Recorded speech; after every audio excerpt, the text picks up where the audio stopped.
All right, first off, is all honor, praises, and glory to the Father who is the highest. He is the most high God. Um, there is no God but Him. I want to give honor unto the Son who is chosen as the Lord's arm to bring salvation unto the children of Israel, the Israelites, who will be gathered and redeemed back to the Father. Um, Thus saith the Holy Bible. This particular video is going to go over a topic. Why did the Most High kill Aaron's two sons, Nadab and Abihu? Now, I have yet to hear a breakdown on this topic, at least within our community. Um, Now, I've heard what people think would happen. I've also read um, in places what people thought took place as to why a consuming fire would take the lives of Aaron's two sons, Nadab and Abihu, who are priests. Why would God kill his own priests, right? Some particular so-called scholars in Christendom, some say that they were drunk. Now, when you delve into the scriptures, I mean, I could see why they would gather that particular assessment as to why the Lord would take their lives. It's not like it's unfounded within the scriptures. I mean, if you read down in Leviticus 10, the Lord speaks to Aaron and says, "Make sure that you do not drink strong drink before you will come into the tabernacle." So that conclusion would lead them to the assumption that maybe those two sons were killed because they were inebriated. All right. Now, the problem with that particular assessment is if you're wrong, you just bear the false witness against the dead, against priests who died trying to serve the Most High God. Okay. We want to make sure we don't in ourselves break commandments when trying to perform a breakdown. We got to do our best. Now, with the guys in Christendom, they're not Israelites, so it falls on deaf ears anyway. Um, Within our community, I've heard that they were killed because they offered the wrong incense. Um, I can see how one would come up with that assessment as well. I haven't heard a breakdown on it yet, and they could be right, but as of right now, I don't see how that particular result is sustainable in the scriptures. Like I said, I can definitely be wrong. I certainly have searched the scriptures, especially in the law, and I don't see how that is a possibility for them. Again, offering strange incense that is against the Lord's commandment to offer a strange incense unto the Lord. Okay, especially on the altar of incense. So again, we got to make sure we have at least two or three witnesses in order to prevent we bear false witness against the dead. Okay, we don't want to do that, and we'll go through the scriptures and see why exactly Aaron's two sons were put to death. Now, first off, let's just go to Leviticus 10, where the event actually took place. And like I said before, if I am wrong, perfection is achieved with correction. I'm willing to take a rebuke on anything that I teach. I'm not a high minded guy, and we all need to begin to start to teach the same things as it was ordered within the scriptures. Okay. So Leviticus 10 says, "And Nadab and Abihu, the sons of Aaron, took either of them his censer and put fire therein and put incense thereon and offer strange fire before the Lord, which he commanded them not." So, two things we need to identify here. It says they offered strange fire. Some translations render it an unauthorized fire. So, number one, it says they offered a strange fire. Number two, it says, which he commanded them not. Those are two very key points within this verse which the Bible says is the reason why these guys were put to death. Let's hold on to those two for sure. And there went out a fire from the Lord and devoured them, and they died before the Lord. Then Moses said unto Aaron, their father, who is the high priest, this is that the Lord spake, saying, I will be sanctified in them that come nigh me, that come near me, and before all the people I will be glorified. And Aaron held his peace.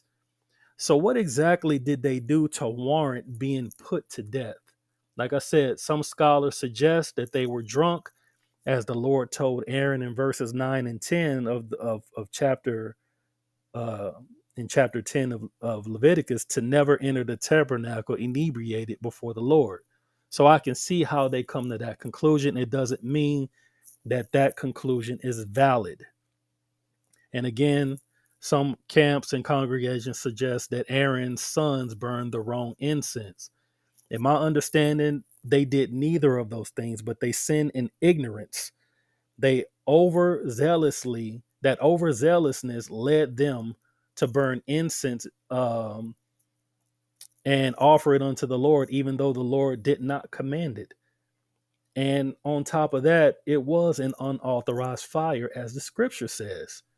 It's plain upon tables, in my opinion.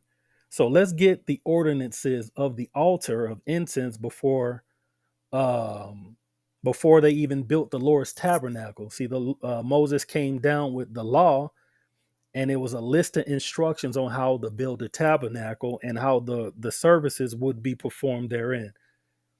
So inside the tabernacle, you had the court, you had the bronze altar, you had the golden table for the showbread, you had the golden lampstand, and you had the altar of incense. So we're going to unpack a lot of the stuff that the Lord told Moses to make sure uh, to build up as it pertains to the tabernacle. It was like a bulleted list for Moses to do. Some people think Moses is the one who did this whole list. And that's kind of going off. I mean, I know you don't think he's the one who did every single thing. He was given the assignment to make sure it's done, but the way it's worded and make it seem like Moses is the one with hammers and nails. Okay, so you gotta be in the spirit when you're dealing with the law. It's not easy deciphering this stuff. It just isn't. Okay, so when you go to Exodus 30 and 1, it says, Thou shalt make an altar to burn incense upon. Of shittim wood thou shalt make it. Okay, so we're talking about the altar of incense. So from 2 to 6, it tells you how it must be made, it should be made of. I'm going to skip past that and drop down to where it's talking about the incense and not necessarily the altar itself. Verse 7 says, And Aaron shall burn thereon sweet incense every morning. Aaron shall do it. I'm allotting this to my high priest. When he dresseth the lamps, he shall burn incense on it. He shall do it. Now, granted, the priesthood does belong to Aaron and his sons. And granted, his sons can partake of the daily rituals. And burning sweet incense, guaranteed, that is a holy ritual. That is a daily ritual, right? But this says Aaron shall do it, okay? So we got to keep things in order and remember what the Lord said, okay? So Aaron shall burn thereon sweet incense every morning. When he dresseth the lamps, he shall burn incense upon it. So Aaron also is the one allotted to light the lamps at the lampstand. That's two things that the Lord said Aaron will do. It didn't say Aaron and his sons. Now, granted, when Aaron, God forbid, at that time would pass, whoever was next to become in his stead would be given the assignment. But as long as Aaron was alive, he was the one who was allotted to do this. Point blank, period. Okay. Verse 8. And when Aaron lighted the lamps at even, so he lights the lamps in morning and he light the lamps at evening. When Aaron light the lamps at even, he shall burn incense upon it on the altar of incense, a perpetual incense before the Lord throughout your generations. Ye shall offer no strange incense thereon, nor burnt sacrifice, nor meat offering, neither shall ye pour drink offering thereon. So this is a command to never offer a strange incense. To say that a strange incense or a wrong incense was burned in the case of Aaron's sons, Nadab and Abihu, you're saying that they broke God's commandment, and that's why they died. But again, I'm not saying that can't be it. It would, it could definitely warrant them to die if the Lord chose to kill them for that. But you have to have witnesses to say that that's what they did. Now, surely a prophet could have said that's what happened, but I don't know what prophet said that. I don't have the witnesses for that. Okay. So you shall offer no burnt sacrifice, nor meat offering, nor shall you pour drink offering thereon. So no other offering can be on the altar of incense outside of the incense that the Lord himself allots for the altar of incense. That's what it's saying. Okay. And Aaron is the one who's supposed to light the incense perpetually. Okay. And throughout their generations, him and his sons after him. But as long as Aaron is alive, the Lord said Aaron will do it. Okay. Verse 10, and Aaron shall make an atonement upon the horns of it once in a year with the blood of the sin offering of atonements. Once a year shall he make an atonement upon it throughout your generations. It is most holy unto the Lord. So this burning of incense every day, okay, burning incense every day and lighting the lamps and making atonement, these rituals are most holy unto the Lord. It didn't say, it says, and Aaron shall make an atonement. So all of it is holy unto the Lord, burning the incense unto the Lord, okay? And Aaron shall do it. Even though they are priests, and they can perform the services, but Aaron himself was allotted, okay?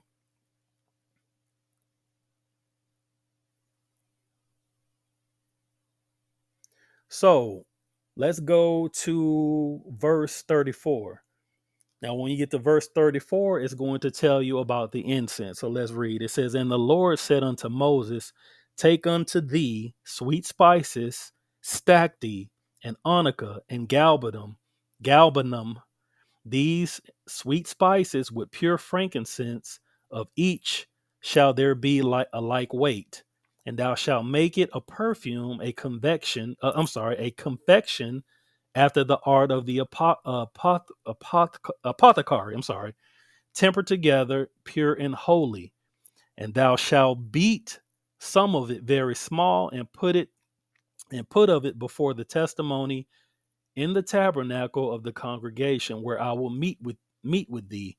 It shall be most holy unto you. So that is the way you're supposed to make the incense.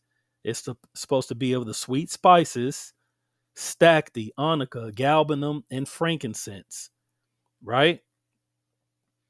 And thou shalt beat some of it very small and put it before the testimony in the tabernacle of the congregation where I will meet with you. Okay. And as for the perfume or the incense which thou shalt make, ye shall not make to yourselves according to the composition thereof. It shall be holy unto thee for the Lord. That's the way you're supposed to make the incense. Okay. The incense that will be burned unto the Lord. Whosoever shall make like unto that to smell thereunto, even shall he be cut off from his people. So you cannot even duplicate this recipe or this list of ingredients to make incense unto yourselves at that time, or you will be cut off. Now, some people think because it says be cut off from your people that this is a death sentence. Every time it says cut off in the law, it doesn't mean somebody dies. Okay. Now, the term cut off can mean be destroyed, but it also can mean being severed from your people, being severed. Okay. Now, usually in the law, when it's a death sentence, when it says you shall be cut off, the Lord doesn't hold back by telling you, I'm going to put you to death. But every time it says be cut off from his people, it doesn't mean you're going to die. Okay. So when you go to Exodus 31 and 14, it says, Ye shall keep the Sabbath, therefore, for it is holy unto you. Everyone that defileth it shall surely be put to death. For whosoever doeth any work therein, that soul shall be cut off from his people. In context, cut off means it's a death sentence,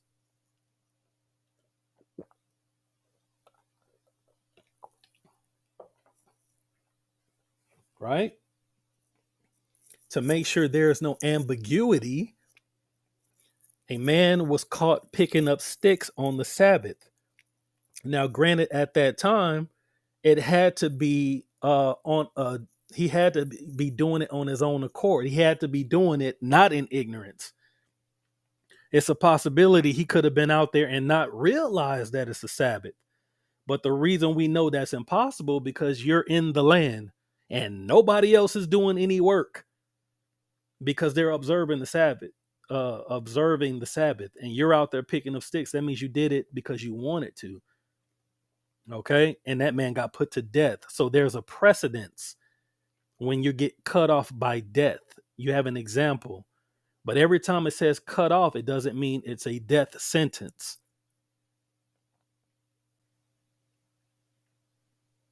So every time you see the words cut off, it doesn't necessarily mean that the punishment that they get is to be put to death. Cut off literally can mean severed from the people. It doesn't necessarily imply death.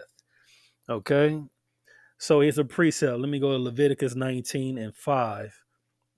And it says, When you sacrifice a peace offering to the Lord, you shall offer it for your acceptance. It shall be eaten on the day you sacrifice it or on the next day. But what remains on the third day must be burned up. If any of it is eaten on the third day, it is tainted. It will not be accepted. Whoever eats it will bear his iniquity, for he has profaned what is holy to the Lord. That person must be cut off from his people. This is not a death sentence, but it's still a horrible judgment. It's a fitting judgment because the Lord the High has declared it. So it is what it is. But you're going to bear your iniquity. You're going to hold that L. You're going to live forever with that stain. You're going to be exiled as a stranger, not as an Israelite, not amongst your people anymore, no longer having an inheritance as it pertains to the allotment of land that was given to your tribe or to your clan. Um, you will be as a vagabond. Now, is the punishment unfounded within the law? No. When you go to Genesis 13, what did Cain say? My punishment is greater than I can bear. So being exiled is in the law. All right. So every time you see cut off, it doesn't imply death. So going back to the incense, if you're going to say that Nadab and Abihu burnt the wrong incense, you will literally be saying that the Lord put the uh spirit on them to create the wrong incense because there's no record of them having any other incense other than what the Lord commanded. Okay, that's all. That unless you have a prophet that thoroughly says that is what happened, you would literally need the witnesses to say that they burnt the wrong incense because that's against the law. And we don't want to bear false witness as, as Israelites, okay? So let's back that up with scripture, man. So when we go to Exodus 31, start at 1, it says, And the Lord spoke to Moses, saying, See, I have called by name Bezalel of the son of Uri, the son of Hur of the tribe of Judah, and I have filled him with the Spirit of God, in wisdom, in understanding, in knowledge, and all manner of workmanship, to design artistic works, to work in gold, and silver, and bronze, in cutting jewels for settings, in carving wood, and to work in all manner of workmanship. So the Lord put the spirit on this man, the son of Uri, Bezalel, to perform all the manner of workmanships and all these things and all these entities, right? Verse 6. And I, this is the Lord still talking, indeed have appointed with him Aholiab, the son of Ahisamach, of the tribe of Dan. And I have put wisdom in the hearts of all the gifted artisans that they may make all that I have commanded you. So that lets you know that even though the Lord commanded Moses to do all these things and to make all these things, it's not actually Moses doing the physical work. Now let's see the list of the things that they will be creating after the Lord put his spirit and wisdom in them to give them the understanding and knowledge in order to do these things, right? The tabernacle of meeting, or the tabernacle of the congregation, right? The ark of the testimony, and the mercy seat that is on it, and all the furniture of the tabernacle, the table, the table for the showbread is what it's talking about, and its utensils, the pure gold lampstand with all of its utensils. So that's the golden lampstand. They're going to be making that. Moses is not making that. The Lord put his spirit on these men to do this work. The altar of incense, so they will be building that.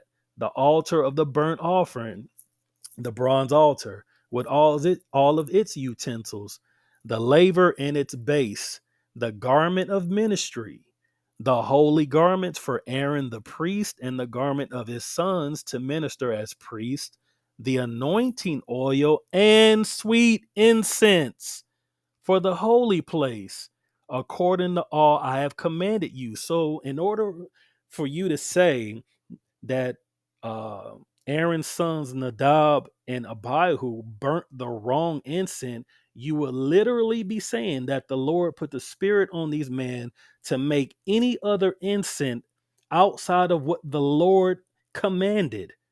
That's a tough task. You're going to have to find your witnesses for that. Okay. So moving on.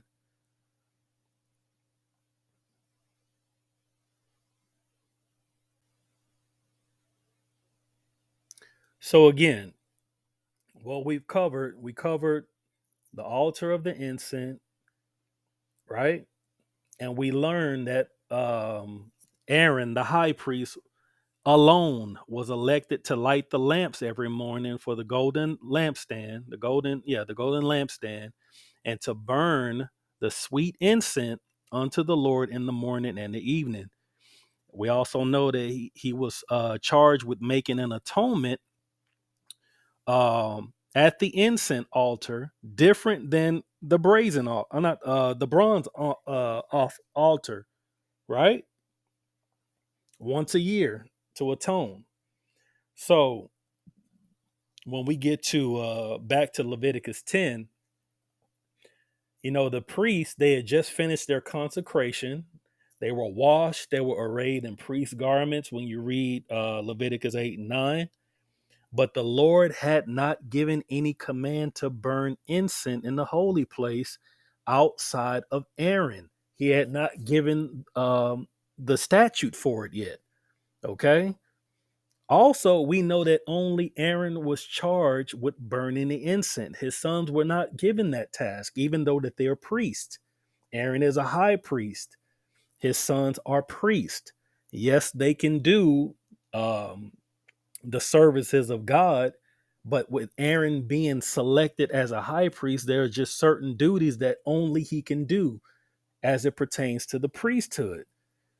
All right. So when we go back to Leviticus 10 and it says, and Nadab and Abihu, the sons of Aaron, took either of them his censer and put fire therein and incense thereon and offered a strange fire before the Lord, which he commanded them not. It did not say strange incense. It says strange fire. Okay. And why is the fire strange unto the Lord thy God? We're going to find out in a minute. But it also said, which he commanded them not. He didn't command them to burn incense on the altar of incense. He commanded Aaron to do it. Now, granted, with them and Eleazar and the other sons, with them being priests, it's not like they can't burn incense. You have certain offerings that you offer unto the Lord where you actually put an incense on it before you offer it unto the Lord for him to burn it. But that's burnt on the bronze altar where you do all your sacrifices at. That's not the altar of incense. It does not give them any uh he did not give them any assignment that they shall burn incense at the altar of incense. It's not even the same altar. All right. So moving on. And there went out a fire from the Lord and devoured them, and they died before the Lord. But the key thing there is that it was a strange fire. And it also says that the Lord did not command them. Okay. So moving on, let's go to Leviticus chapter 16. Right? Let's unpack it all right? And the Lord spake with Moses after the death of his two sons, the death of the two sons of Aaron, when they died before the Lord, and I'm sorry, when they offered before the Lord and died. Now, check this out. The Lord spoke with Moses. This is how this chapter is being prefaced. The Lord spoke with Moses after the death of the two sons of Aaron. And listen to what the Lord is saying.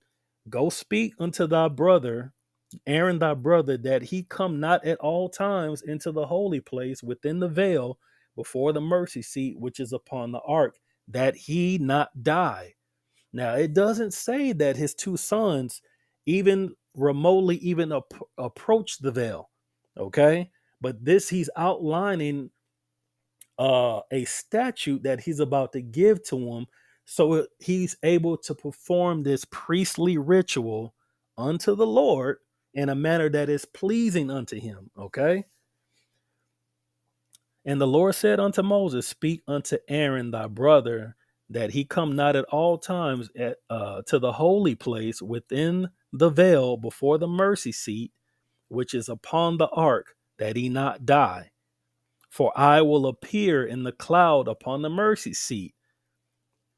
Thus shall Aaron come into the holy place with a young bull for a sin offering and a ram for a burnt offering. It says Aaron shall do it. He shall put on the holy linen coat. He shall have the linen breeches upon his flesh. He shall be girded with the linen girdle, and with the linen mitre he shall be attired. These are holy garments. Therefore he shall wash his flesh in water, and so put them on. He shall take on the congregation of the children of Israel 2 kids of the goats for a sin offering, 1 ram for a burnt offering. Okay. Aaron shall offer his bullock of a sin offering, which is to atone for himself, which is for himself, and make atonement for himself in his house. So let's get the sense, okay? Let's just not read straight through. Let's unpack as we go because it's a lot, right? So Aaron, right?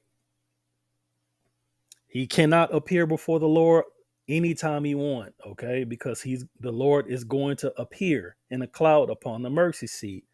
Aaron's going to come in. He's going to have a bullock for a sin offering and a ram for a burnt offering, right?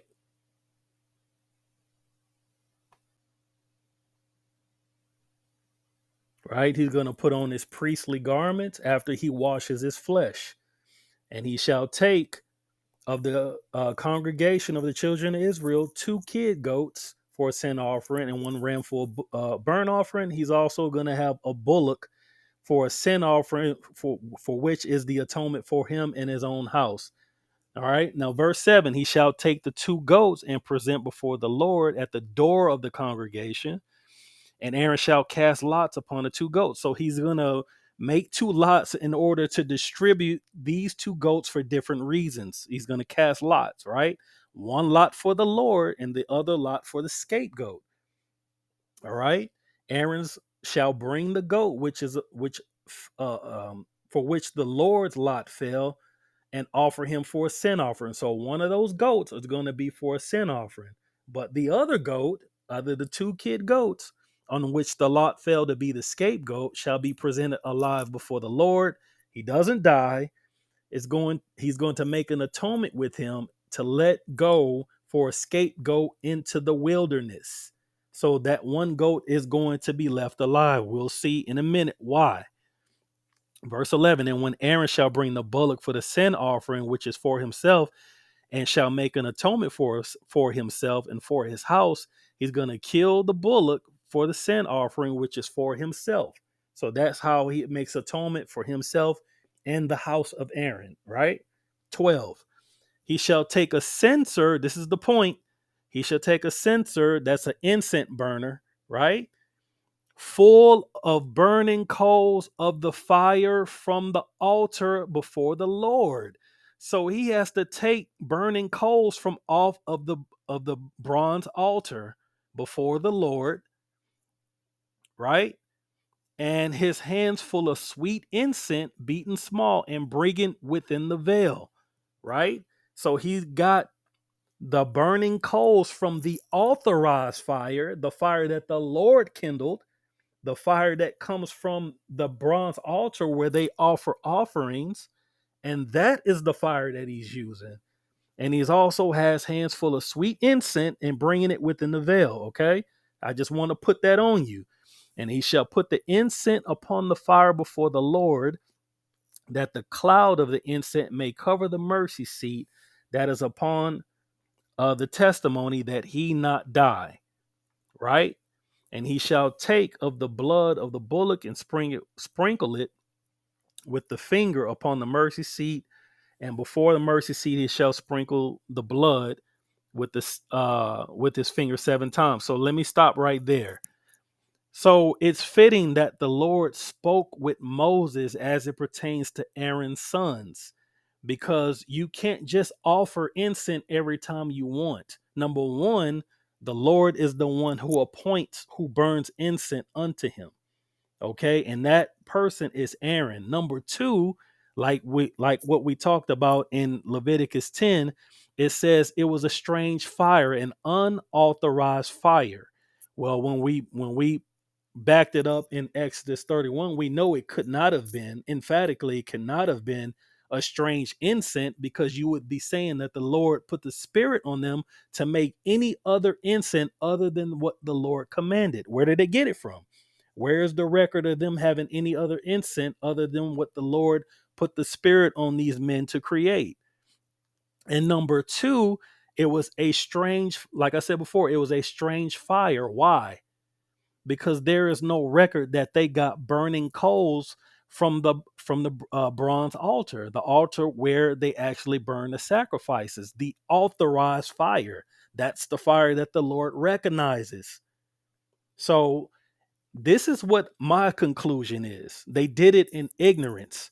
They burnt the incense in ignorance. They were not commanded to burn incense. Nobody is other than Aaron. As long as he's alive, he's the one allotted to do it. And number two, they did not get coals from off the altar where you burn your sacrifices in, the authorized fire.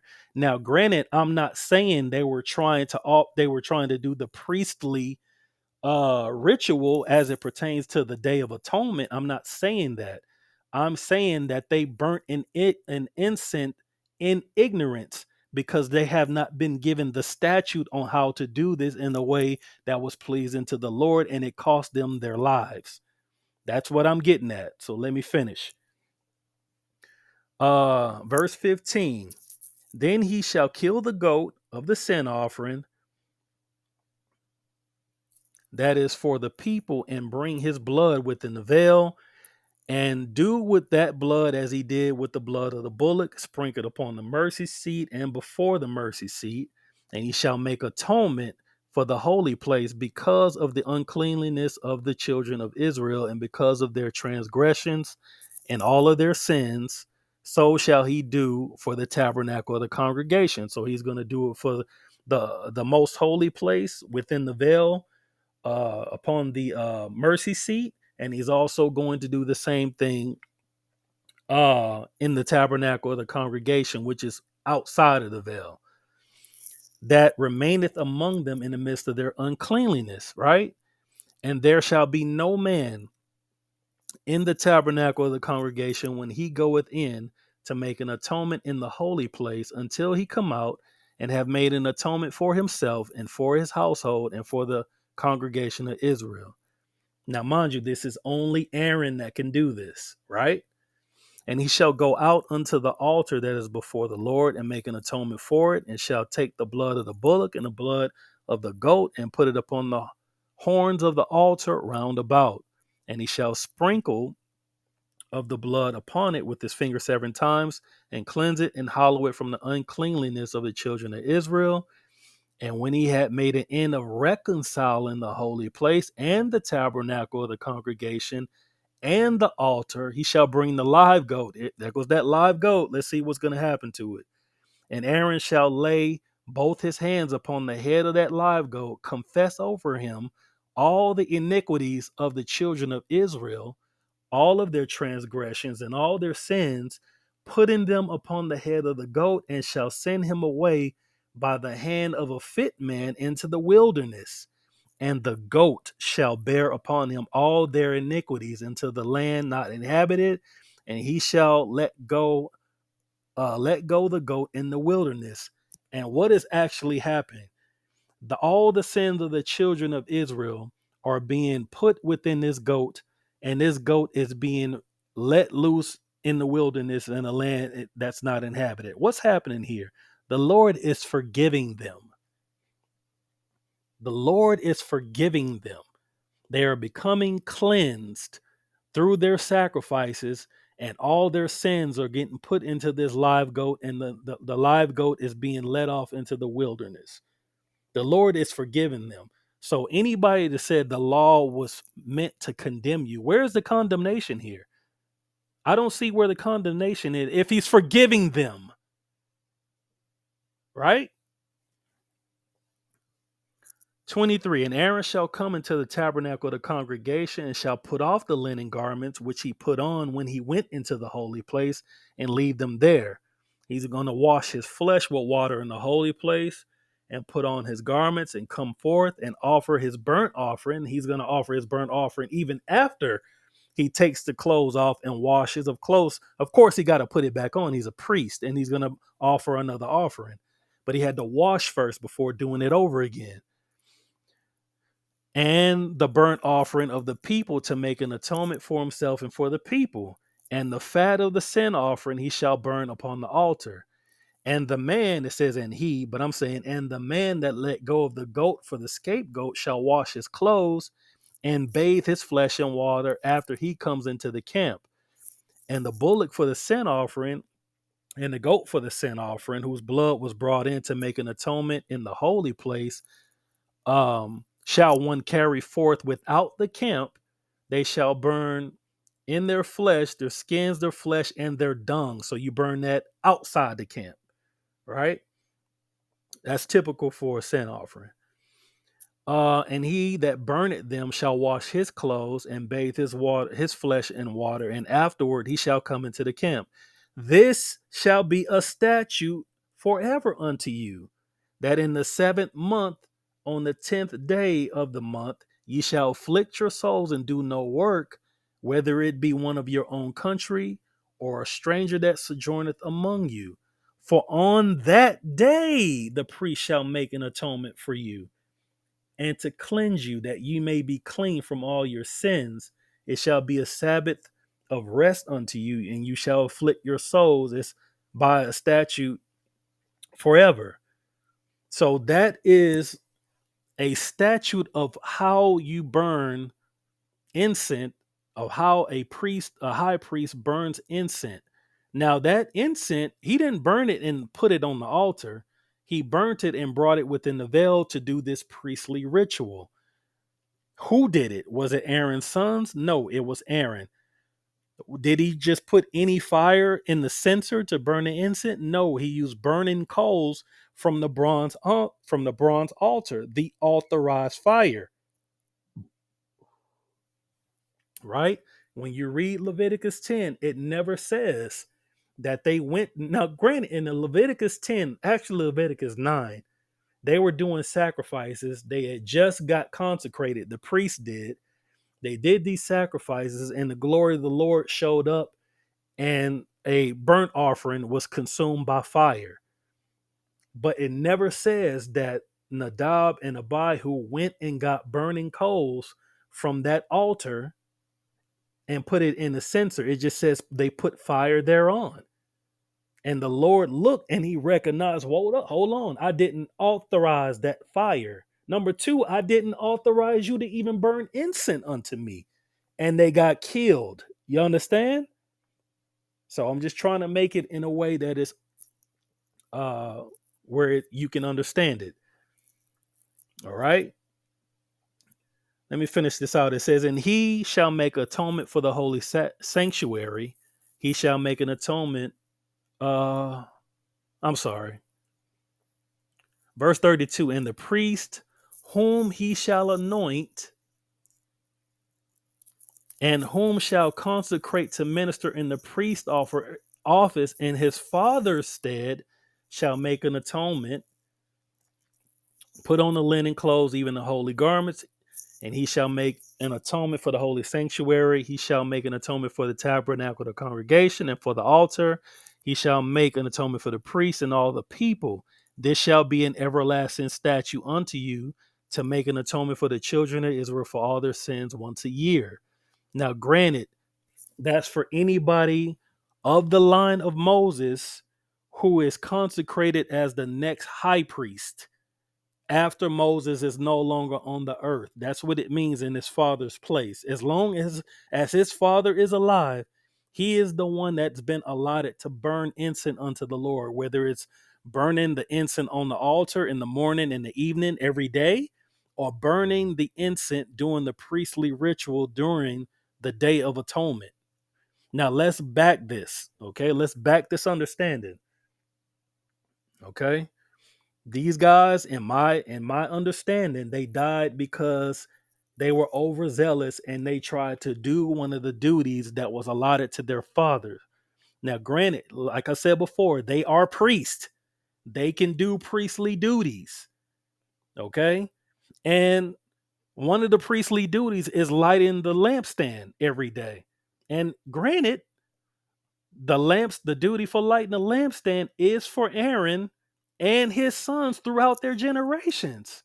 But unless Aaron is no longer on the earth, the only one that can light that lamp every day is Aaron.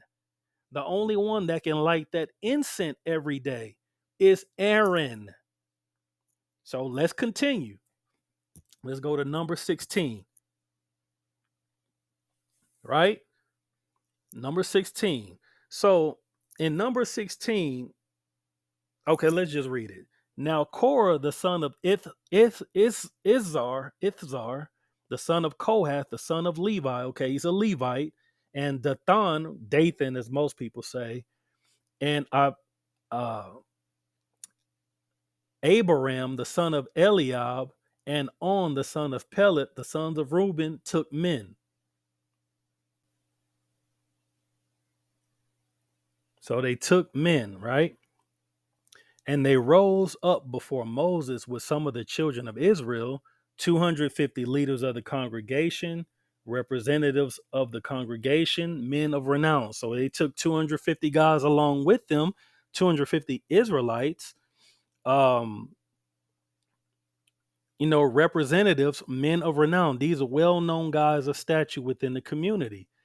And they gathered together against Moses and Aaron, saying to them, you take too much upon yourselves, for all of the congregation is holy, every one of them, and the Lord is among them. Why then do you exalt yourself above the assembly of the Lord? So they're going up to Moses and Aaron and charging them that Aaron and Moses are trying to exalt themselves as high and mighty out of all the children of Israel. Now, mind you, when you read Numbers chapter 3, that the Lord extended the priesthood to all of the Levites. That's when it happened. Now all the Levites were unto him as priests to help out Aaron and to do the duties of the priesthood as it pertains to the children of Israel. So I guess with that with them being awarded the priesthood along with Aaron and his sons, they're feeling like they're on some level. Even with that, Eleazar, which is the son of Aaron, he became the chief priest over all the Levites to facilitate and to help them and to oversee that they're doing the priest duties in a way that's pleasing unto the Lord. Even then, even so, when Eleazar became chief priest, he was actually allotted to begin to burn in incense unto the Lord also. But he never burnt incense unto the Lord. You're going to have to show me that. But when he became chief priest is when he got allotted to be able to do this, to perform this duty. But he never did it because Aaron is still alive, right? That's another point to prove, right? So let me go back. Verse 3, they gathered together against Moses and Aaron and said to them, you take too much upon yourselves, for all the congregation is holy, every one of them, and the Lord is among them. Why then do you exalt yourselves above the assembly of the Lord? So when Moses heard it, he fell on his face, and he spoke to Korah and all his company, saying, tomorrow morning the Lord will show you who he is. Will show you who is his and who is holy, and he will cause him to come near him. So Moses is kind of taken aback by this, that they're charging him with this offense, like he's trying to be high and mighty and exalt himself, as if Moses isn't just waking up every day, just doing what the Lord commanded him. So Moses is feeling some type of way, especially Moses didn't save these people from getting killed. Moses is offended by this. You know what I'm saying? As he should have been. So check this part out, right? Um, so when Moses heard it, he fell on his face and he spoke to Korah and all his company, saying, tomorrow morning the Lord will show who is his and who is holy, and he will cause him to come near him. That one whom he chooses, he will cause to come near him. Do this. This is what Moses saying. Do this. Take censers. Those are incense burners, because we're still talking about incense. Do this. Take censers, Korah, and all your company. Put fire in them. Put incense in them before the Lord tomorrow. And it shall be that the man whom the Lord chooses is the Holy One. You take too much upon yourselves, you sons of Levi. So just like they came to Moses and like, yo, Moses, you and Aaron, y'all doing too much. Moses turned around and said it right back to them. Y'all sons of Levi, y'all doing too much. Like you out of pocket right now. That's what he's saying. So, like I said, Moses is taken aback by this. Verse 8, then Moses said to Korah, hear now, you sons of Levi, is it a small thing to you that the God of Israel has separated you from the congregation of Israel to bring you near to himself, to do all the work of the tabernacle of the Lord and to stand before the congregation to serve them? And that he has brought you near to himself, you and all your brethren, the sons of Levi with you? So Moses, like, do y'all really think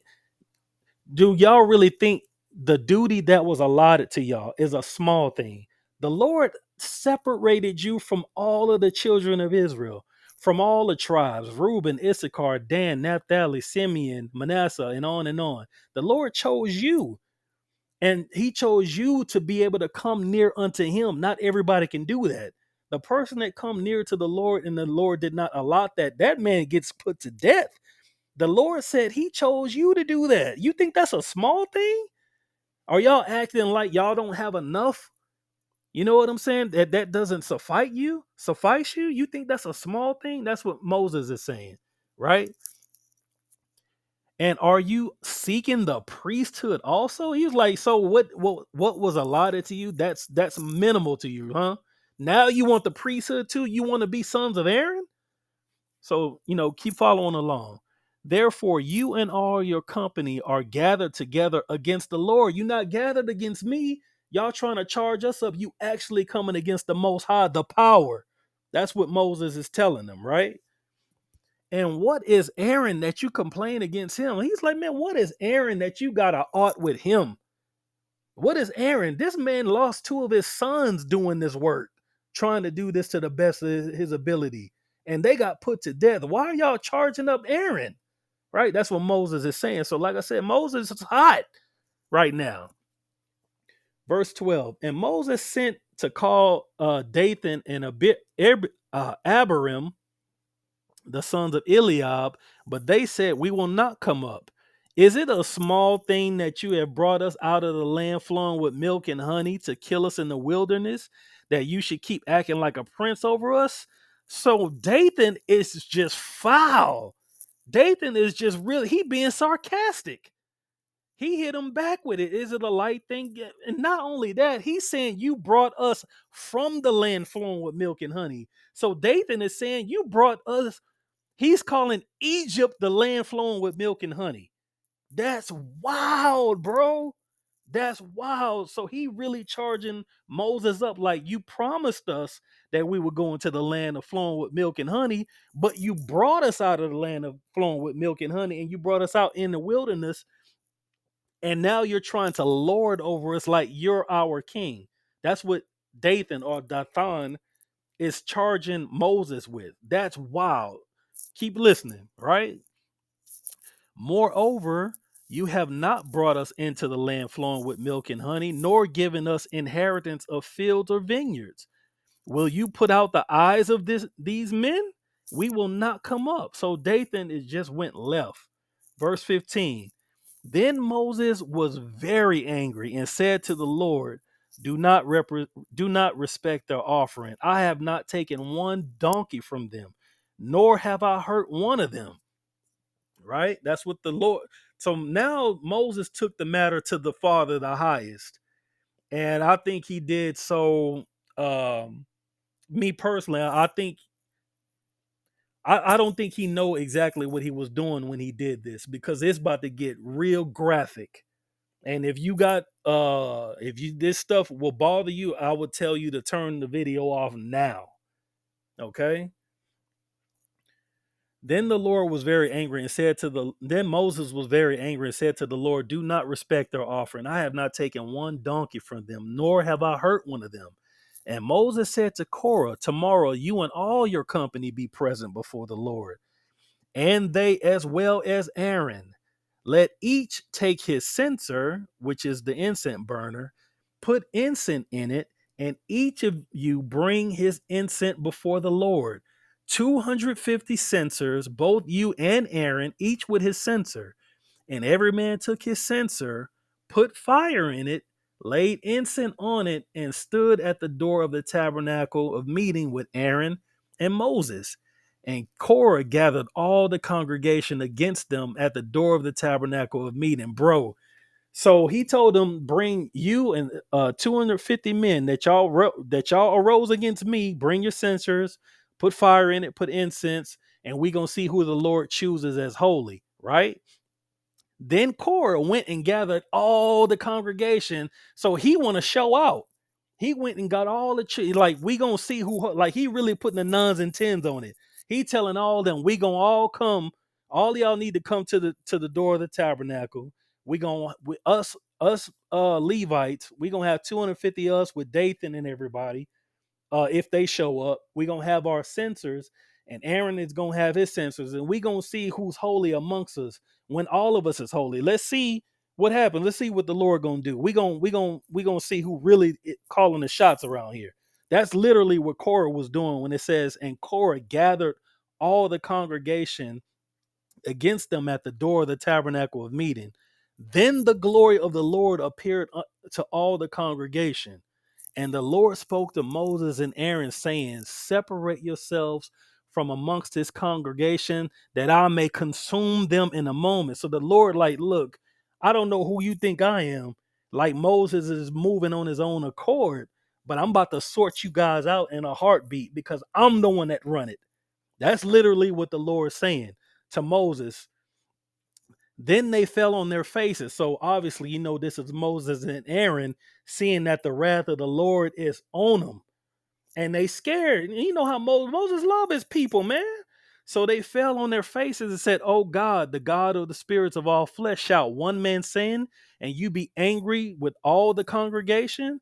Then the Lord spoke to Moses, saying, Speak to the congregation, saying, Get away from the tents of Korah and Dathan and Abiram. So the Lord saying, You go and tell them to get away from these guys, right? Then Moses rose and went to Dathan or Dathan and Abiram, and the elders of Israel followed him. And he spoke to the congregation, saying, Depart from the tents of these wicked men. Touch nothing of theirs, lest you be consumed in all their sins. So he's saying, touch nothing in order to prevent that you succumb to what they about to get. So Moses is trying to warn the congregation, like, if you gonna show up, you don't need to be around Korah and all his men, right? He's warning them. So they got away from the tents of Korah, Dathan, and Abiram, and Dathan and Abiram came out and stood at the door of their tents. So Dathan and Abiram came out and stood at the door of their tents with their wives, sons, and their little children, right? Now check this out. Korah, Dathan, Abiram, they're all outside with their door, with their tents, with their wives, sons, and little children. And Moses said, By this you shall know that the Lord has sent me to do all these works, for I have not done them of my own will. I'm not moving on my own accord. If these men die naturally like all men, or if they are visited by the common fate of all men, then the Lord has not sent me. So the Lord is telling them, if Dathan and Korah and Abiram, if these men die, and the men that are with them that didn't move away from them, if they die of natural causes, like all men must die, basically, if they don't die right now, the Lord didn't send me.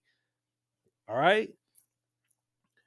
30. But if the Lord creates a new thing, and the earth opens its mouth and swallows them up with all that belongs to them, and they go down alive into the pit, then you will understand that these men have rejected the Lord thy power.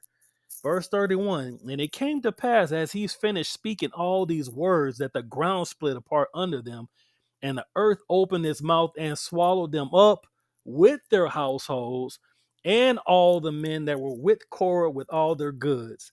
So they and all with them went down alive into the pit, and the earth closed over them, and they perished from among the assembly, wives, children, daughters, cousins, friends. The Lord moved his wrath on innocents. God is good all the time, and all the time God is good. No, the Lord, the highest, is good and terrible. Like the scripture says, you move him to wrath, you gonna catch it. Don't provoke the power. That's what you don't want, right? Because them children didn't do nothing. They had to succumb to the sins of their father. You know what I'm talking about? You do not move your mouth against the Lord or the Lord's servants or the Lord's anointed, or you will perish. The Lord was not playing. Everybody had to die. Everything that they owned, everybody that they loved, the Lord destroyed it. Get your mind right, man. This is the Lord thy power. This is the power, man.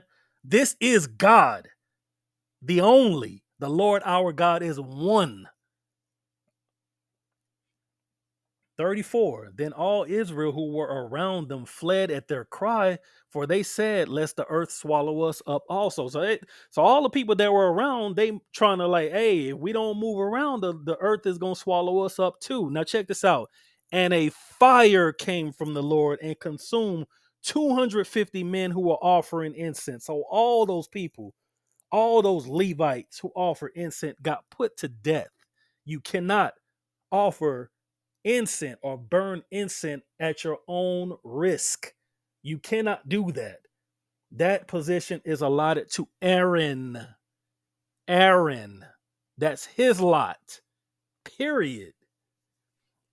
Then the Lord spoke to Moses, saying, Tell Eleazar, the son of Aaron the priest, to pick up the censers out of the blaze, for they are holy, and to scatter the fire some distance away. So Eleazar, who is the chief now, was allotted to get the censers out of the blaze because they have become holy.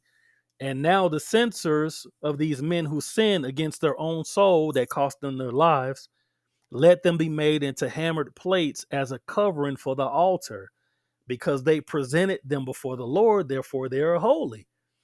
And they shall be a sign unto the children of Israel. So Eleazar the priest took the bronze censers which those who were burnt up had presented, and they hammered out as a covering for the altar to be a memorial to the children of Israel, that no outsider who was not a descendant of Aaron, right?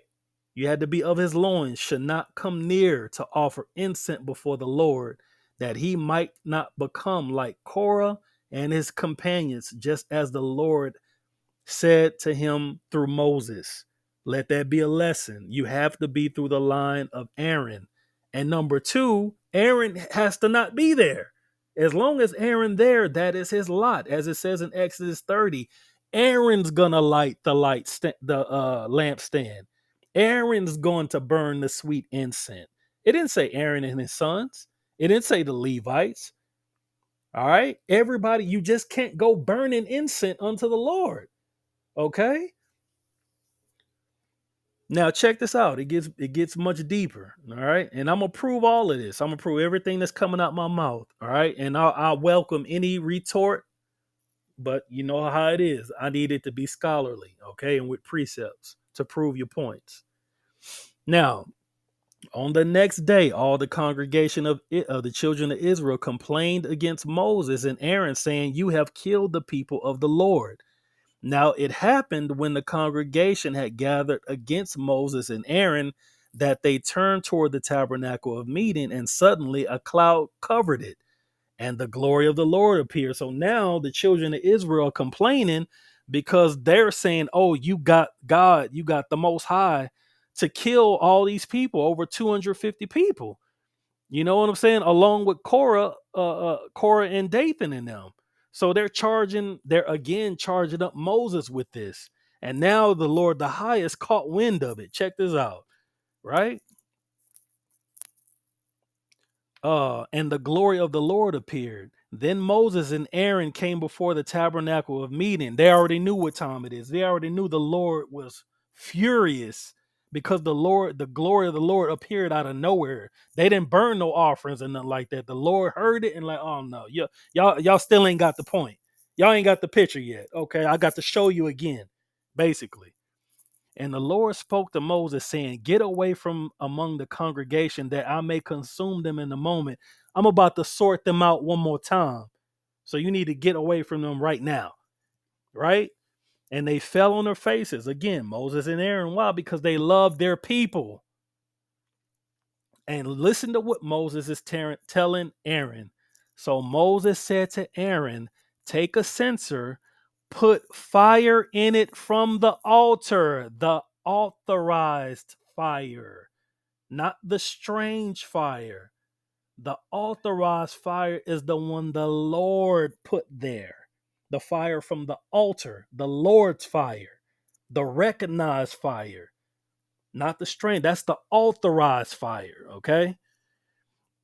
Take the censer and put fire in it from the altar. Put incense on it and take it quickly to the congregation and make atonement for them. For wrath has gone out from the Lord.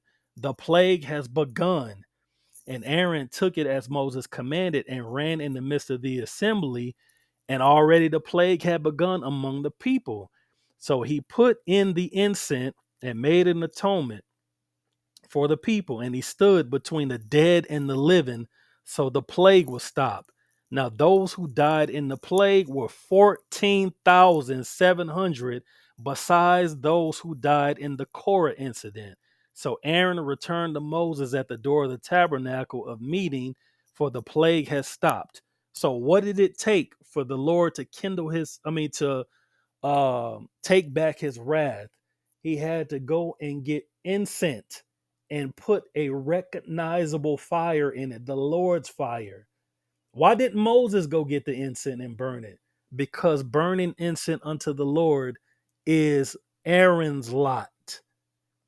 And the recognized fire is the fire from the bronze altar. I hope it's making sense. You just can't go burning incense unto the Lord. That's not your lot. You cannot overstep your bounds. Now, granted, some people may have thought that taking burnt coals from the altar and putting in the censer, that was just for the Day of Atonement. This wasn't the Day of Atonement. Why didn't Aaron put any fire in there? Why didn't he get a torch and put fire in there? Okay? It has to be in accordance to the way the Lord lays it out. It has to be from the specific requirements in a way that is pleasing unto him. Okay? That's the recognized fire. There's no other record of any other incense that they had other than what the Lord put the spirit on those men to create, and it has to be Aaron, not Nadab and Abihu, unless the Lord himself chose you to do it. Right? Moving on. There's more.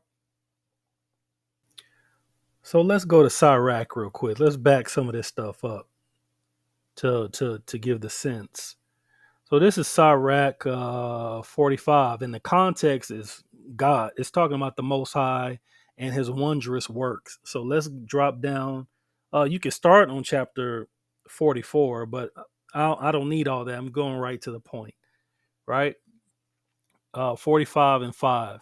45 and 6. And it says, "And he exalted Aaron, a holy man like unto him, even his brother of the tribe of Levi. So the Lord exalted Aaron, who was like Moses, even his brother of the tribe of Levi. An everlasting covenant he made with him, and gave him the priesthood among the people." So the Lord made an everlasting covenant with Aaron and gave him the priesthood amongst the people. He beautified him with comely ornaments and clothed him with a robe of glory. He put upon him perfect glory and strengthened him with rich garments, with breeches, with a long robe and an ephod. He compassed him with pomegranates and with many golden bells round about, that as he went there might be a sound. As he went, there may be a sound. There might be a sound, and a noise made that might be heard in the temple for a memorial to the children of his people, or the tabernacle.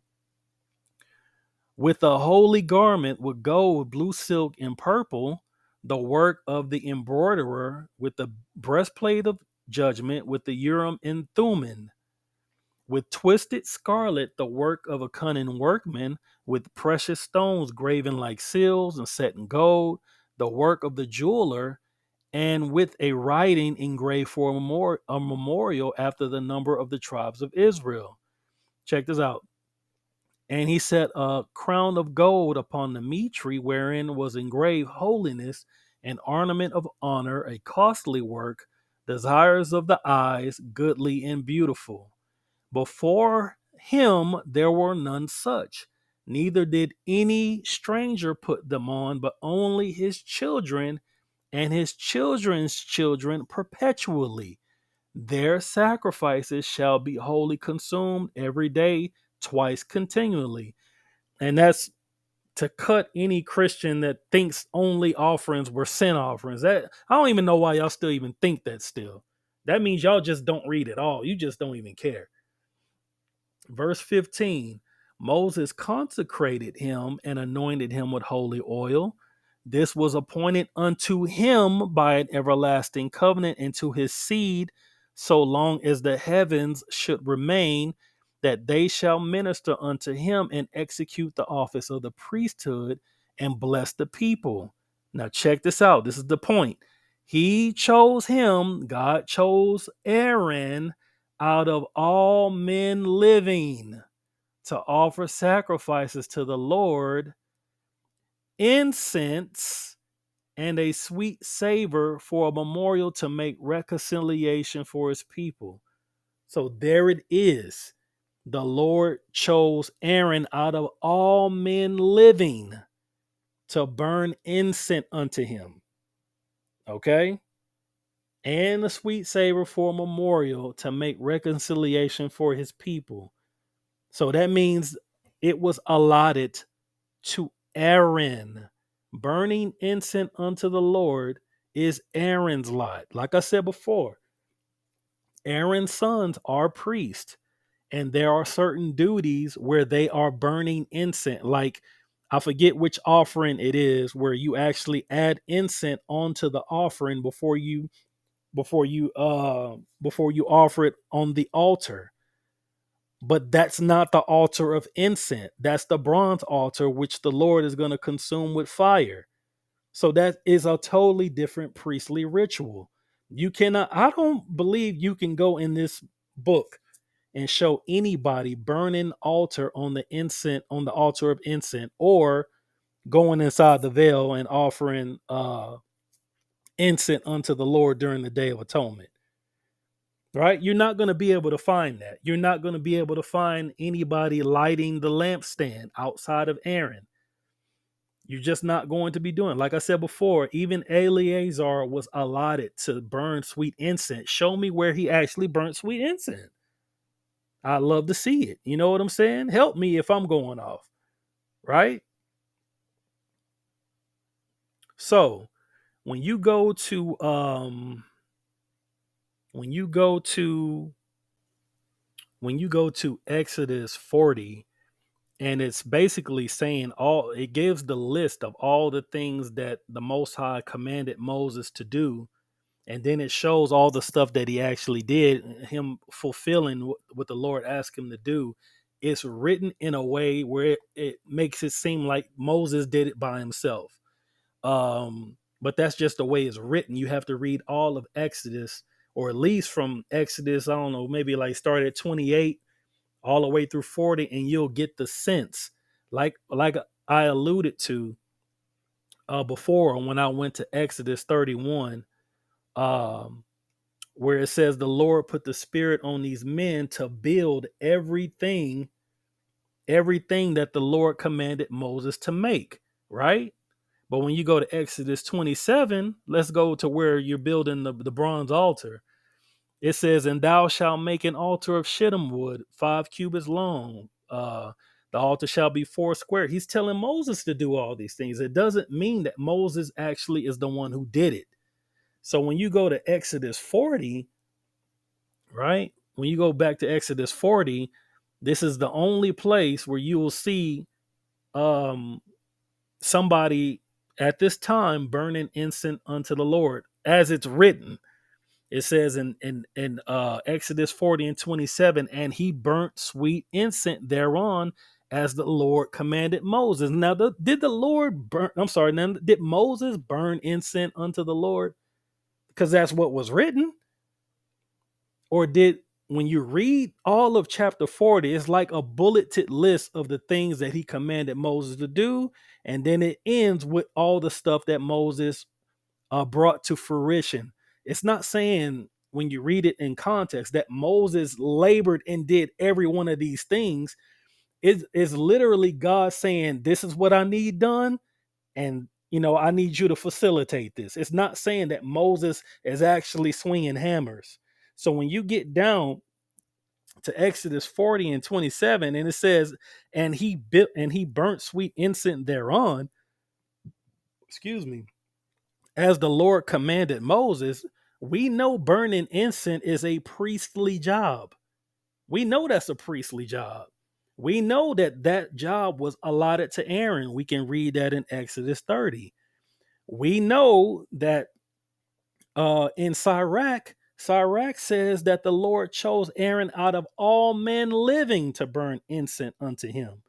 We also know that when the Lord kindled his wrath against those rebellious children of Israel, that Moses told Aaron to go get a censer and put burning coals from the altar on it and incense, so the Lord can send back his wrath to turn away his plague.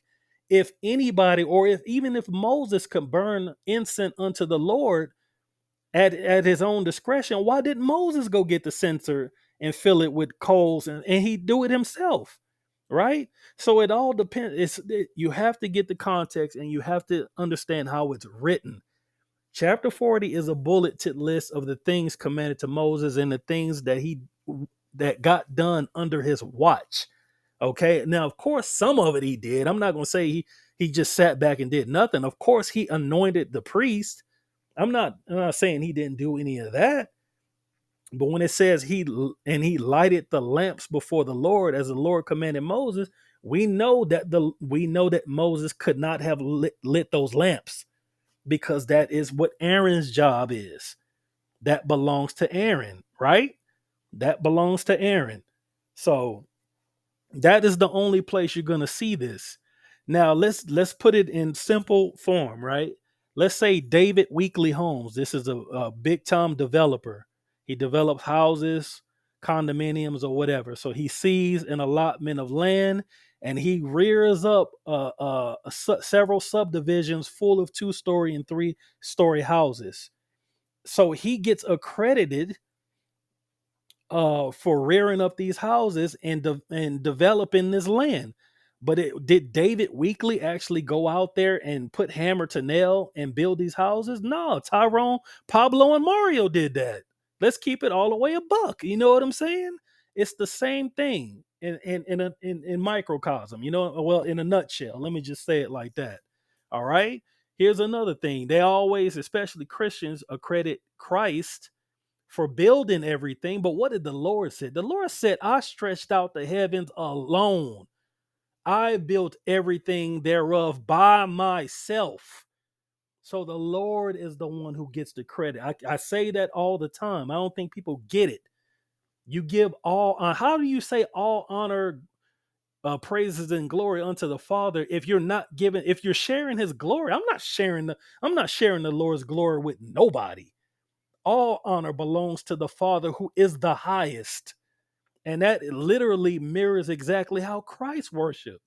That's why I always I always preface with all honor, praises, and glory unto the Father.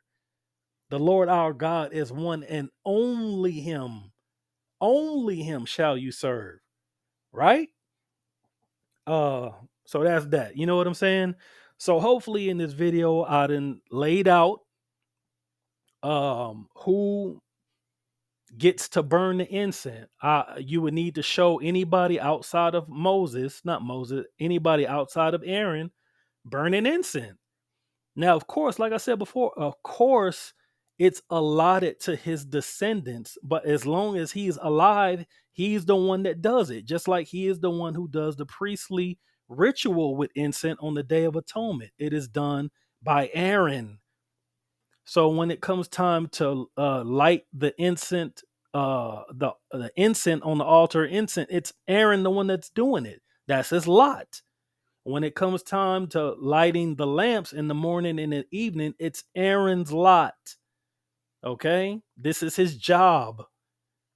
So when his sons, Nadab and Abihu, grabbed that censer and put fire thereon and incense, and the Lord devoured them from the you know the his consuming presence in that fire devoured him because it was a strange fire. The fire, it never says that they got burning coals from off the altar. It just says they put fire thereon, right?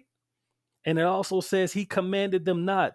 It is literally telling us as Israelites, it's telling us I didn't give them that command to do any of this, to burn incense unto me.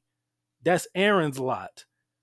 So that's what leads me to conclude that as it is written, where it says that in chapter 10 of Leviticus,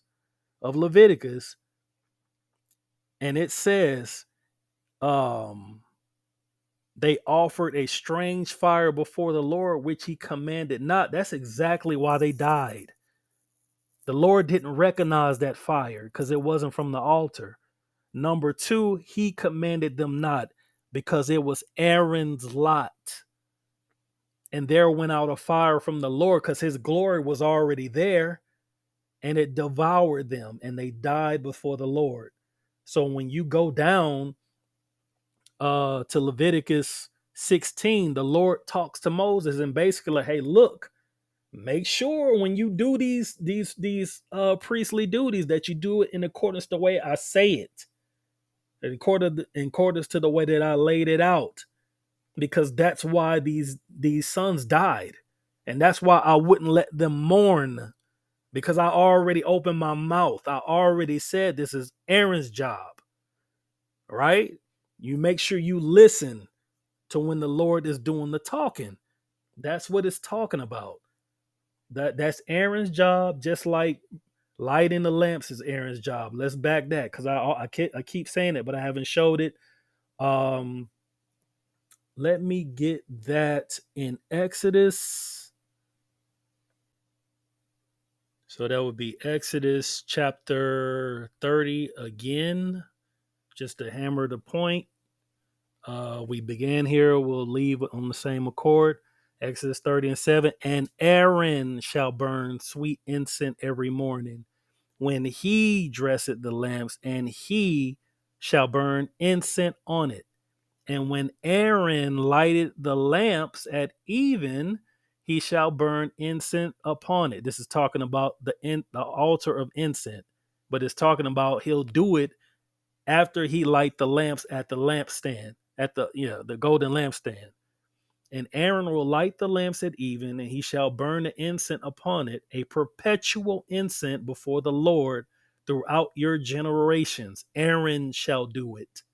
You shall offer no strange incense thereon, nor burn a burnt sacrifice, nor meat offering, neither shall you pour drink offering on it. Nothing goes on the altar of incense except the incense. And of course, when you're doing a ritual sacrifice where you got to sprinkle the blood upon the horns of the altar, right?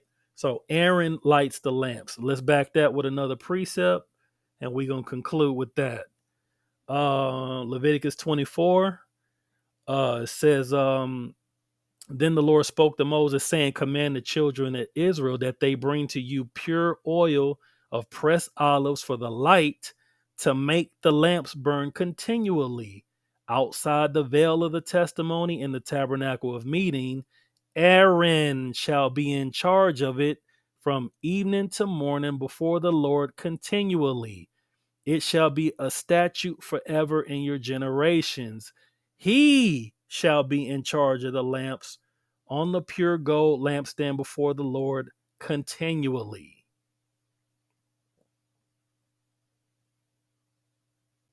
So hopefully that's clear as it pertains to the duties of Aaron.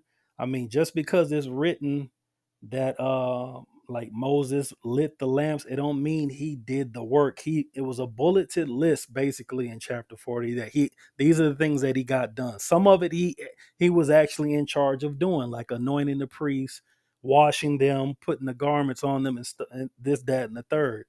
But burning incense was not his lot. Okay, he basically got it done as the Lord commanded him. It's just the way that it's written made it seem like he actually burnt incense, right, unto the Lord. No, it was Aaron. Aaron is the one who did it, and Aaron is the one who lit the lamp. So you got to keep it in full context. When you go to the books of the Kings, it said that Solomon sacrificed 1,000 burnt offerings. Do you think Solomon, who was a king, did priest work? You think Solomon went to the altar and killed those animals himself? But it says Solomon burnt 1,000 burnt offerings. It's just the way that it's worded. Okay. Solomon did not do priest work. He's not a priest. That's allotted to the Levites. Just like being a king is allotted not only to the Judites, but through the line of David. All right. It's just, you just got to keep it in real context and get the understanding. And that's going to conclude the video. You heard my take on it. You hear my breakdown. You heard my precepts. I believe it's as the scripture has written it. It was an unauthorized fire, and the Lord did not command them, nor gave them charge to burn incense unto him, and that's why they died. Right? The fire was unauthorized because it did not say that they took coals from the altar that the Lord put the fire to, and of course, Nadab and Abihu, even though They are of the sons of Aaron. Burning incense unto the Lord was not their lot. It, it belonged specifically to their father. And then later on, it got passed down to Eleazar. And even still, with Eleazar being the chief priest, you cannot show me anywhere where he lit incense. At this time, you just can't show it. Okay, as long as Aaron was on this earth, that was his lot. And I also showed you incidents, uh, not incidents, the events where Aaron was lighting up the incense, whether it was of the Day of Atonement or when it was to turn back the wrath of the Lord. In both instances, he went and got the recognized fire in order to make this happen. So with that, I'm gonna give all honor, praises, and glory unto the Father, the highest, and only Him shall you serve. Thus saith our Messiah. And with that, shalom.